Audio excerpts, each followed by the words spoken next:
Hey folks, Jonathan Wilson, Togaman GuitarViols. Okay, so the other day, Ben Crow from Crimson Guitars over in the UK did a little wonderful, fun video on a major repair he did to a 2011 Bistro model. And I wanted to talk about some of the construction changes we've done since those years. And you know, basically go over a few of the little points that happened. So anyway, there is a section of the neck, and this is typical of violins, cellos, stand-up basses over the centuries, and I call it the Achilles heel. And I'm not, that particular repair that Ben did is not exactly this, but I'm going to kind of circle back to that in a second.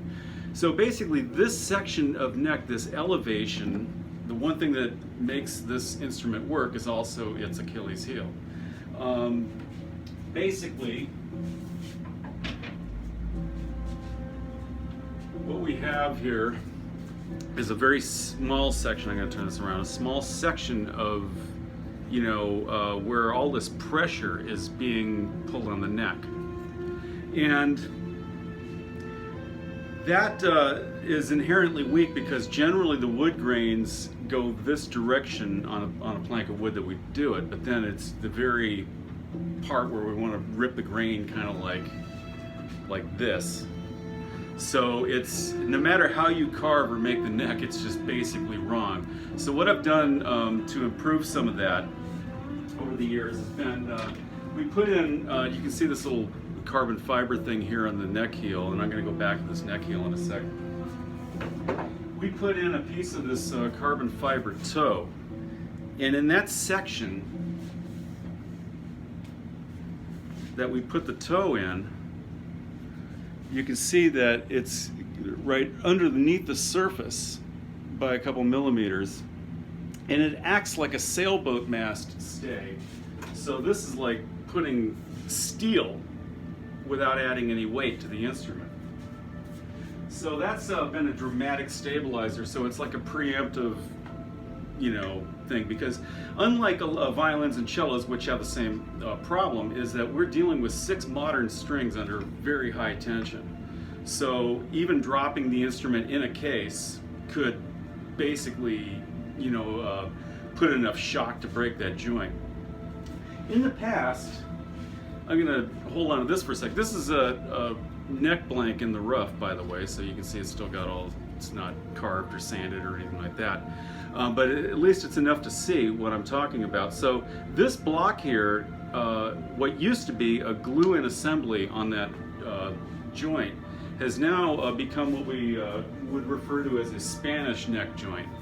And what I mean by that is, so we have a curved slot here, and the actual skin of the instrument goes into here like this, and you can see from the top it's going to go in like that. So when it's glued together and we've got that combination of that you know, really tough little, I'm going to call it the stay, like a sailboat mast stay, in there, we've got a very, very tough neck joint that's just going to well, I'm not going to say nothing's unbreakable, but we are also going over to some carbon fiber, flax and hemp laminate construction, so stay tuned for that.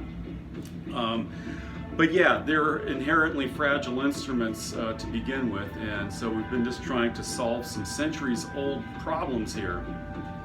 What happened on the one that Ben did a video of, where he had to take basically the neck and glue it back to that joint. It's hard because it's a finished instrument body and it's not an easy job. He went in and took a couple screws to sort of self-clamp it and you know, pull it in the correct way. And all went well, sounded great. So great job, Ben. And if you're over in the UK, Ben Crow, Crimson Guitars, shout out to him. Anyway, I want to go back to this for a second. So the block being glued in, if the, and especially depending on the glue we used, some of them are high glue, some of them we went back to various wood, you know, wood glues, kind of the tight bondage kind of stuff. Otherwise we could be total heretics and use epoxy, but I'm a heretic, so I use a lot of that.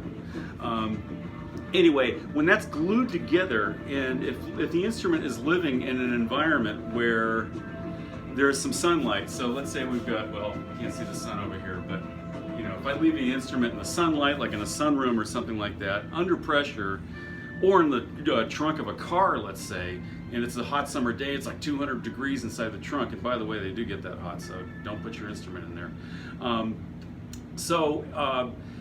With the pressure of this neck pulling on it, with this, you know, 6 strings, you know, pulling, it basically can fail. Now, our newer necks, like I said, they're kind of one piece of wood all the way through. So that's not going to happen, and with the combination of the Spanish joint on here, the other side we do what's called a twisted cutaway, and you can see this is it's kind of hard to see in this light, but you can see it really is right there with it, so we don't have any corners to run in with our hands when we're doing playing up there, which is kind of nice. This was twisted cutaway was inspired by and a shout out to Lucas Brunner Guitars over in Switzerland, genius. Anyway, he had been doing that to his guitars, and I think I approached him at a 2008 show and said, hey, do you mind if I kind of riff on that? And he's like, don't worry about it, I stole it from Charles Fox. So this is a Spanish neck joint over here, and this is the Fox joint over here, so I call it the Spanish Fox neck joint. Anyway,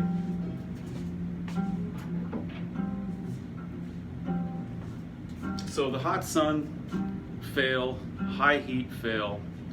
The new joint is really a lot less likely to fail. The other thing that, this is a very nice one we're working on. This is for Michael Lynn out here, close by. And you can see also too, we've kind of gone over to Wittner tuners and a Stouffer headstock. So I've abandoned the snail box.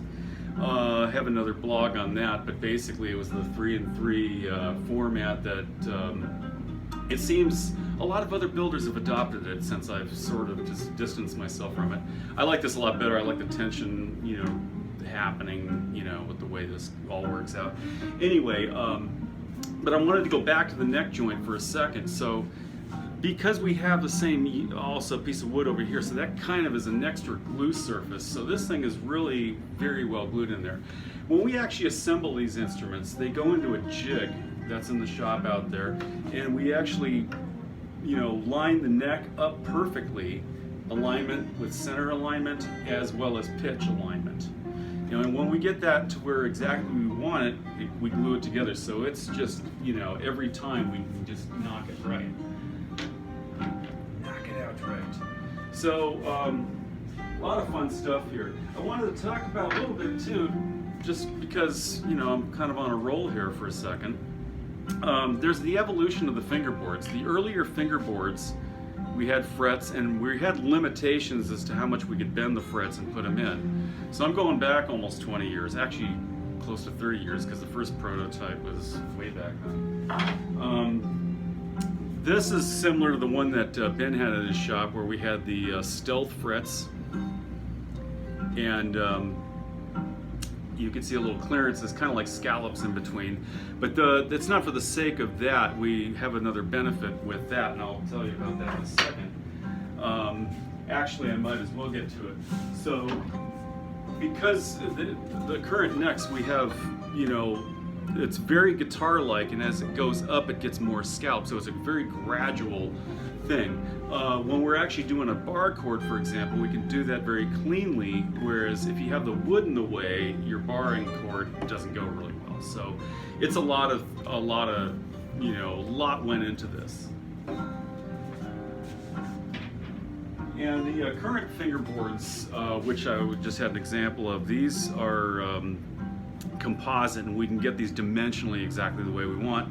Also, it creates a nice non-friction playing aspect of the instrument. We like to do a little string wiggling, a lot of rock star vibrato kind of things going on, and cello strings are very expensive, so those old metal frets would just wear the hell out of them. And that's expensive because, you know, every time you wear a high E string out, you're, you know, basically, well, it's a good lunch at the Bistro kind of thing, you know, $40 there.